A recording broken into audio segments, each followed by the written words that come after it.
What's up, guys? I'm BTC. A brand new patch just dropped. Ashe is now live. There are buffs for Mercy, Reaper, Roadhog, Symetra, and more.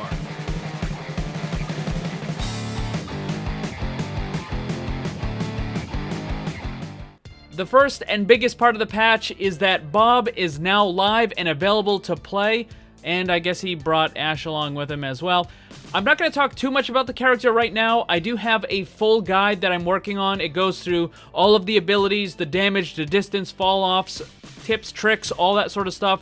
And I'm also working on an Ashe counter video, so it will show you who she's going to be good against and who's going to be good against her. But in the meantime, I already made a Mythbuster video for Ashe where I go through all of the different interactions for her attacks and abilities. So if you want to know how anything interacts, go and check that video out. There'll be a link down below for that.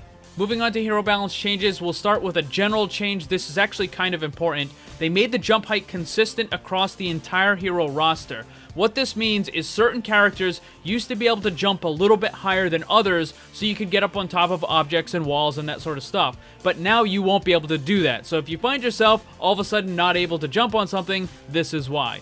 So for specific characters, Mercy, she got some buffs to her ultimate Valkyrie. The ultimate cost was reduced by 15%. Healing per second increased from 50 to 60. I want to emphasize that that healing buff is only during her ultimate.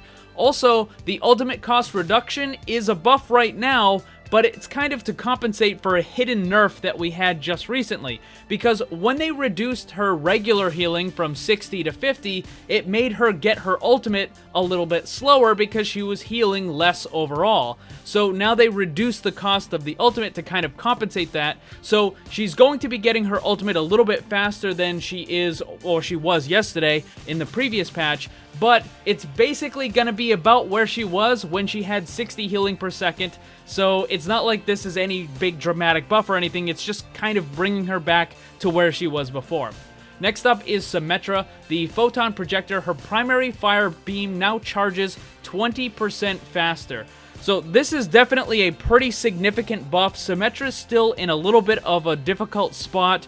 It takes a lot of team coordination in order for Symetra to actually be effective, and most of the time, people don't even, they don't actually go through the teleporter. Some people still don't even have their interact button bound in order to actually use the teleporter.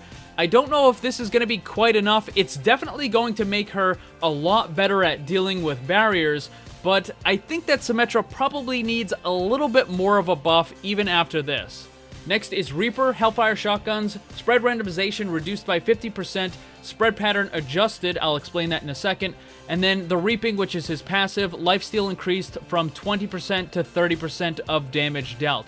So the lifesteal passive, that's just a flat buff, that's pretty good for Reaper. The Hellfire Shotgun, a little explanation on what happened. So they reduced the randomization of his spread. But what ended up happening was it actually pushed too much of his attack out towards the outer ring of where his kind of attack pattern is. And it ended up actually being a nerf, even though they were intending it to be a buff.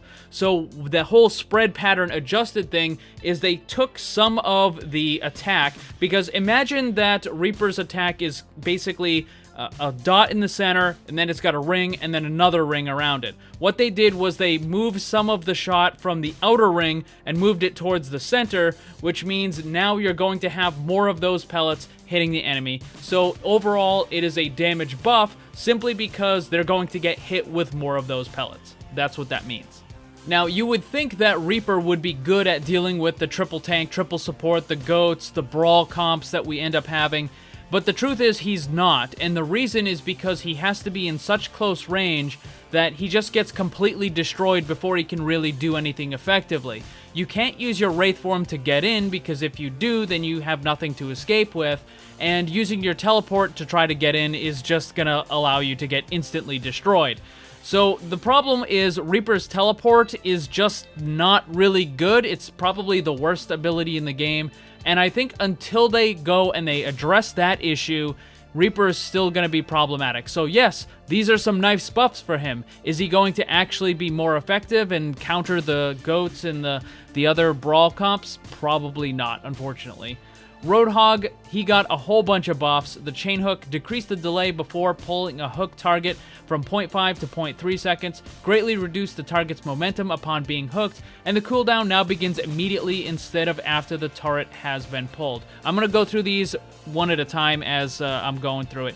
So with this, basically, it now means that whenever you hook someone, you're pretty much always going to reel them in now. They're not going to be able to kind of get it broken by slipping over to behind a wall or something like that. When you land the hook, they're going to get reeled in. It's pretty much what's going to happen. Also, because the cooldown starts immediately, it means you're going to get your hook about a second or two earlier than you would have before. Next is the scrap gun. The spread pattern adjusted for both primary and secondary fire, and the spread randomization was reduced by 50%. This is the same situation that I explained with Reaper, where they had to mess around with a whole bunch of stuff. Ultimately, this results in a damage buff, simply because they're going to get hit with more of the pellets. And his ultimate whole hog knockback maximum velocity increased by 25% from 8 to 10 meters per second, and the horizontal recoil decreased slightly. What ended up happening was they fixed a bug that caused players to get knocked back a little bit too far and a little bit too fast, but they wanted to keep at least some of that for players that happen to be close to Roadhog when he uses his ultimate. So what they did was they buffed up the maximum velocity, so any players that are right next to Roadhog when he uses his ultimate are still going to get knocked back very far, very fast. It's just they needed to compensate for a bug that they had to fix. That's all the stuff that was in today's patch. I want to point out that the Doomfist nerfs, the McCree buff, and the Bastion changes are not in today's patch. In fact, they're not even on the PTR yet. As soon as they are, if they make any other adjustments to it, I'll be sure to let you guys know. But hopefully you now have a better understanding of why and how all these changes that they made today are going to affect the game. Thanks for watching, and if you'd like to see more, subscribe and hit that bell so you don't miss anything. Also, come hang out in my Discord server and my Twitch live stream. Special thanks to my Patreon supporters. If you'd like to see what kind of cool VIP rewards you can get, check the links down below. And remember, always blame the controller, because it's never your fault.